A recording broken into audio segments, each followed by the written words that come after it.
Hello everyone, my name is Stanley St. Rose, and today we're going to be talking about The Cranes written by Peter Meinke.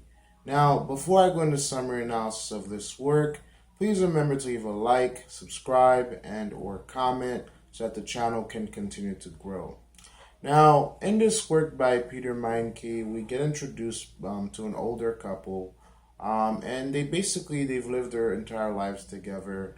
They're very old, and we kind of like get into what their lives are like. Now, throughout this entire short story, we get the sense that they love each other very much, that their love is very rare, and the cranes that we see within this work, they kind of represent their love and how unique it is. Just their love is unique, just like the cranes are unique.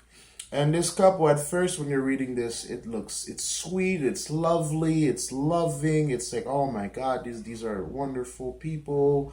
They're bird watching. It seems like a very gentle, heartwarming story. And if you can read this story a couple of times and still feel like it's a heartwarming story, but there's something that's very dark that takes place. Something that's very chilling happens within this short story, and what happens is basically at the end, this couple, they commit suicide, they kill themselves, or they die together. Now, at first, you don't see it coming. In fact, you can read this whole thing and never see that they died. You have to really give this short story a close reading to see that they die or that they commit suicide, because it's not even really clear um, how they died. We just know that they both died together. So basically, what happens is throughout the short story, they're grappling with the decision they've made, and they've made this decision to kill themselves. And how do we know this? We know this by how they act. So they're pretty much in this old Dodge. They're bird watching. They see a bunch of birds, but by coincidence, you can say, they stumble upon these cranes, these whooping cranes, and they start looking at them. And then the rest of the story kind of follow the cranes and this old couple.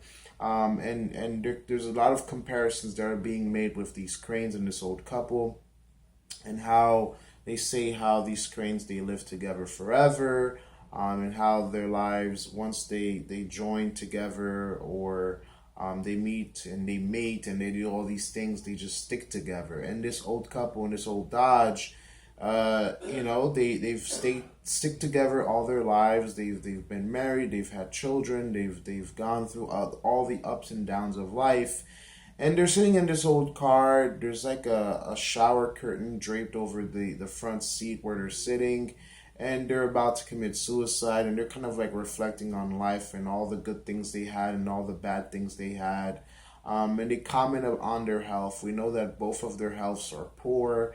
I mean, the wife here, she coughs within the short story, and she can't even maintain a cough. She laughs, right? She laughs, but it turns into a cough, so she can't even maintain a laugh properly. And they say a lot of interesting things. They talk about their kids, they talk about their health, they look at their hands, and when they look at their hands, it's very ominous. It's kind of like they're just reflecting on their bodies, their lives, their minds, their love, their children. And the man says everything that he can't do, he lists.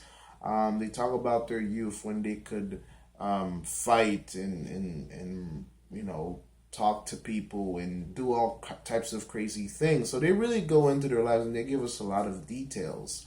But it's really made clear that they've already made their minds up. Now the wife raises a bunch of questions about what they're doing.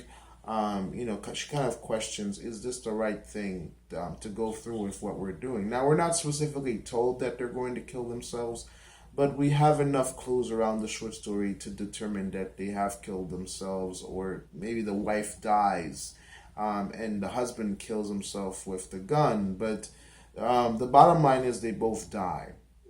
Now, there's a lot being said about their children and how their children are not connected and how their children could be better off, and the wife kind of blames herself.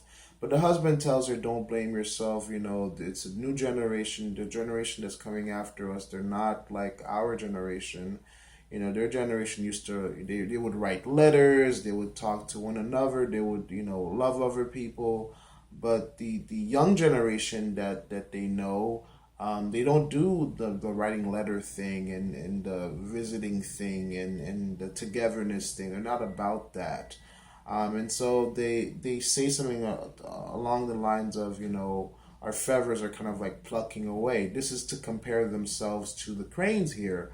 Our feathers are falling out. We're getting old, and nobody really cares about us. We're kind of a burden to other people, and we can't really take care of ourselves anymore.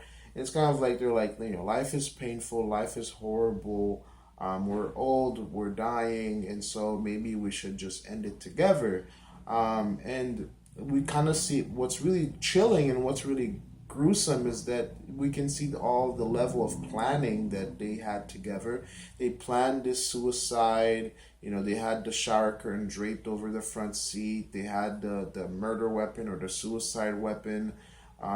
They had their conversations. They've had their vacationing, and there's a lot of reasoning. And one of the things that they use to reason what they're doing, they mention God or religion a few times. The husband even mentions religion and turning on the radio so they can listen to the preacher, so they can throw up over what the preacher is saying. So you kind of see like even God within this short story, kind of like you would think that a preacher, if we're talking about Christianity here, we're going to see like a preacher would say, don't do it, don't commit suicide, don't kill yourselves. And it's kind of like they're, in some ways, they mock religion. They're like, we don't want to hear anything about religion. We don't want to hear about anything about God because, suicide is a sin. So they wouldn't want to hear about killing themselves. They wouldn't want to hear about doing something that's bad or something that might not get them into heaven. But they don't want to hear about that because they've made up their minds to kill themselves. They've driven out to this Gulf. They're seeing these whooping cranes, and they've answered all the questions. They thought out everything. I mean, they have some worries.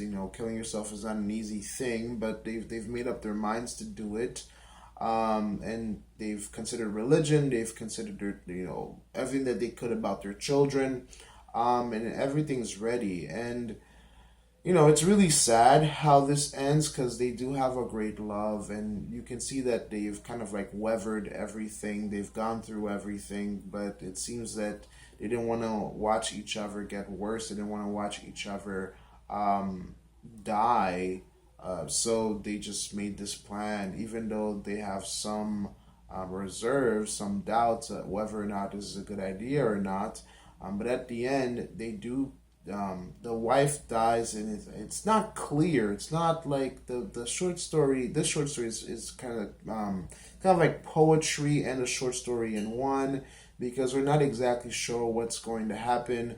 But we're definitely kind of clear that they're both dead at the end, because the way that the cranes fly away is as if to say that these people, their souls have left the earth, or their souls have left the human world, because Peter Meinke, he uses things like he describes the world around them, the birds, the water, how he talks about isolation, he talks about stillness, he talks about the car being metallic and isolated, and there's one place where he says like the water was as still as steel, or he compares it to a metal, he compares it to a solid thing.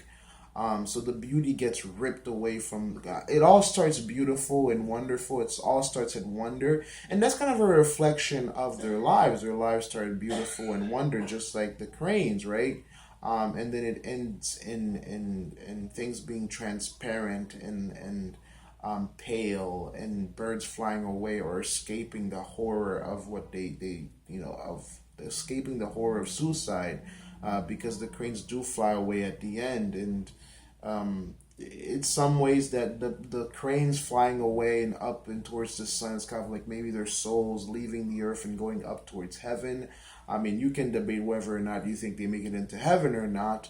But these two people, they made up their minds. They thought about their children, how good their children can be and how bad their children are because they never write. They think about God and the preacher. They think about, religion, their souls, their lives. And I think they ultimately come to the conclusion that they should kill themselves because their old age, how they can't take care of themselves anymore, and how they don't want to die a slow death. Now, you might not agree how they end their lives and how their love ends, but the truth of the matter is their love story is a great love story. It just has a horrible ending, in my point of view. And it's very shocking because it's not what you would expect. Because this short story, throughout, you can read it several times and still feel like, well, these are just two old people watching birds. Well, no, it's two old people that are watching bird, but they have carefully planned out their deaths. And it's not just an evening out to bird watch. It's an evening out to die. Yeah. In terms of analysis, in terms of deeper meaning, there's a lot happening here. Their love is very rare, just like the cranes, just like the whooping cranes. Their love is very rare. There's a new age coming up, and the new age, the new generation does not agree with their generation. They can't coexist because they're all about love and connectivity, and the old generation is not about the young generation is not about love and connectivity and keeping up with your parents and things like that.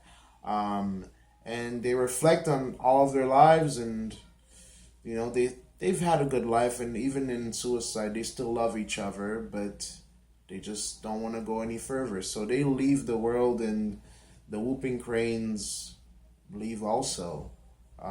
So their souls are gone. They died together as they lived together, as they loved together.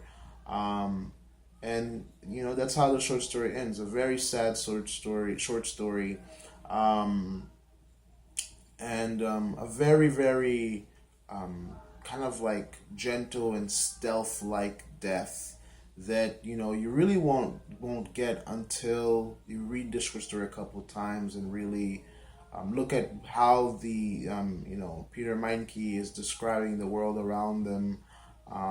Talking about isolation and loneliness, and you really have to dissect their words to figure out their true intentions. And the bed sheet, the putting the suicide weapon in between them, the way that the birds fly away, the atmosphere changing from light to dark of the short story, really points you towards what they're doing, how they do it, and the reasons as to why they do it. So that's my summary analysis of the short story by Peter Meinke. Please remember to leave a like, subscribe, and or comment, and I'll see you guys in the next video.